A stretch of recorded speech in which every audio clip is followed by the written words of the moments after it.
I started DJing out of necessity, probably in like 2008, 2007. Someone stupidly put me in charge of running a nightclub, and it was called Unit 22. It was down on the dockside, and yeah, basically I loved it. But we needed to do a night, and we didn't have any DJs, so I was like, well, I have a lot of CDs, like maybe I could do it. So I just started like playing, putting on some songs, and kind of from there. And then Unit 22 closed down, and we reopened Unit not too far from here, and I ran Unit for 10 years, and yeah, I just fell in love with the whole club scene, fell in love with, just music as a whole. Like, I think that the best place to hear music is in a club, when it's too loud that you can't hear people talk, and you can just, it's okay if you just go mental to a song, that's completely fine. It's okay if you throw your can of beer because you're so excited that songs come on, like, and that's what, I think it's that visceral level. It's like why I like live music, it's the same thing. It's like you can see, if you play a particular song at a particular point and you've got it right, people scream, people like throw things, people like run to get on the dance floor. And that's what I really love about it. I think it's the last true bastion of like music, like emotional music, without being in your room by yourself. Yeah, I started doing rock and alternative because obviously that's what I had the most of in my collection. But I've always loved garage, and I've always loved bass music, and basically the heavier the better. For the same reason that I do love rock and metal, because I just love that. The kind of like the bass feeling you get in your stomach and in your chest. I love that feeling, and so I really got into, when it became very popular, like the dubstep scene and the drum and bass scene. We put on artists like Nero and Feed Me and stuff like that, and because I use it to basically then warm up for them and kind of just test, what are they playing, what am I playing? And so now, like, whenever I DJ, we're booked solidly through festival season, but it's like the best way because now I can just cross between both. I can go rock and metal and pop and bass and dance music, and I think realistically, if everyone's honest with themselves, everyone loves a bit of everything, and presenting it in the right way. It's like back in the day when you used to make mixtapes for people, or mix CDs for people. You would think about, what do I want you to feel at this particular time, and how am I going to lead you into getting you to that point? That's basically what DJing is. Me and my friends joke about like having dance floor economy, about knowing about what people are going to want at any particular time, and almost to a certain degree, like, I want to play this song. They're not going to know this song. How do I get them to a place where they will just accept that song?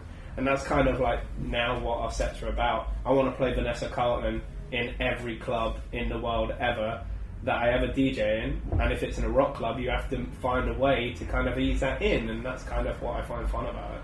I actually, in all honesty, I prefer not doing the after shows. Like, the after shows are kind of more out of a promoter necessity to try and kind of keep people drinking and stuff like that, and a lot of band after shows, it'll be, all people want to hear is your music, and I made a rule very early on that I would never play any of our own music. Like, it's like wearing your own band merch, it's disgusting. So I was never going to do that, but I really prefer it. Me and Dan, because we're the two main ones that do it, we kind of book like these little tours for ourselves on downtime. So we'll do like, we'll just do a bunch of clubs up and down the country. Like, this month alone, we've done every single weekend. So we go. We're now being flown out to places like Germany and Spain to go and DJ at clubs as well.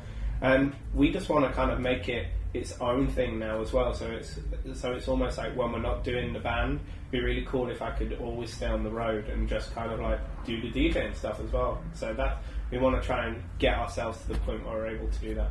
The reason why I love it so much is because it's the exact same feeling. Like, there is a moment, and it's like this, it's like a lull, right? And it happens just before you're about to play a song, or it happens just before you're about to drop a song, yeah? And it's at that point, after you know, live, the best time to describe it, if you've ever felt this, is when a band says on stage the song they're about to play, and there's that slight moment before the song kicks in, that everyone is just waiting for it to happen, waiting for it to go, and that's what I love about live music. And when you're DJing, if you present it in the right way, that gap, you don't have to say what the next song is. That gap, that level of like, wait, this is taking slightly longer. Why? What's about to happen? Like that anticipation, and then almost like the recoil back from it is what I live for, like that.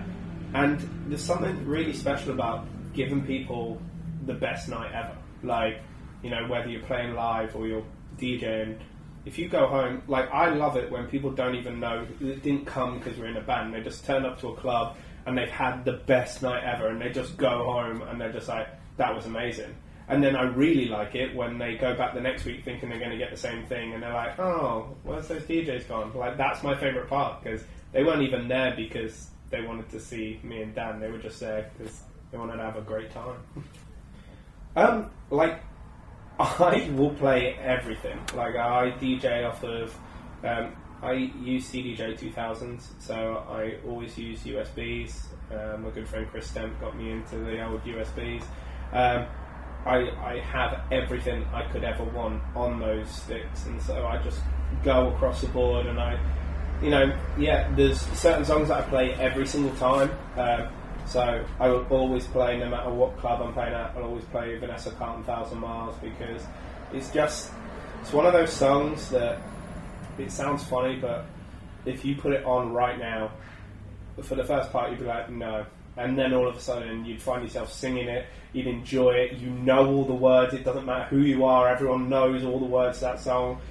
And that's what I'm talking about when I said before, like, you lose yourself in that moment. Like, you can boo a song when it first comes on, but if it's the sort of song that grabs you, and like, that is what makes that memory of that night. That's the night that changes. Oh, do you remember that night we were at a rock club and they played Vanessa Carlton? Like that, you know, we DJ Slam Dunk last year, and we did Slayer, and we played Slayer Rain in Blood, and we got a massive circle pit going. We're like, now we're going to get a circle pit to the heaviest song in the world, it's even heavier than Slayer, got them all spinning, and then we played Vanessa Carlton. And like, honestly, people still talk about that now to us, like, oh, I was there at Slam Dunk, I was in the Vanessa Carlton circle pit, and like, I love that. I love being able to do that. Another one like that is, and it's so fun, is Coolio, Gangsta's Paradise, yeah? It doesn't matter what you're feeling, where you are, if you play that song, people go nuts. And you just see everyone knowing all the words. And like, that's what I love about it. That's, you know, when people turn off, like, I don't want to look like this, and I don't want people to judge me like this. It's turn off, and they're just like, just dance, like there's no one there, and it's great. Just really do it. Like, there is no other way to do it. The best way to start is to wait till your parents are away, throw a house party and DJ your house party. Like, it's the best way to do it. And then start speaking to people, being like, look, I will play, you know, go to pubs and clubs and pack them out and go, look, you know, this is how I originally, when I wanted to do it more, and I only had one night, and I wanted to do it every night of the week, I would go and stand in the DJ booth next to, like, when Rhino was open, and I would stand next to Hammy. I'd be like, Hammy, when are you going to let me play? Hammy, when are you going to let me play? Hammy, when are you going to let me play? And like, I would go to him every single week, and then one week he texted me saying, you're doing 8 till 9. Like, the worst shift in the world. But I basically called all of my friends, and I was like, look, I don't care who you are and what you're doing, I need you to bring everyone we know to this night. And we packed it out. And like, I think that, you know, that's the only advice I'd give you if you want to be in a band, if you want to be a DJ, anything. It's like, work hard in the beginning, because then people will see that you work hard and will give you bigger shots. Like, it doesn't come for free, nothing comes for free, and you've got to be lucky when it does come, so give back, really.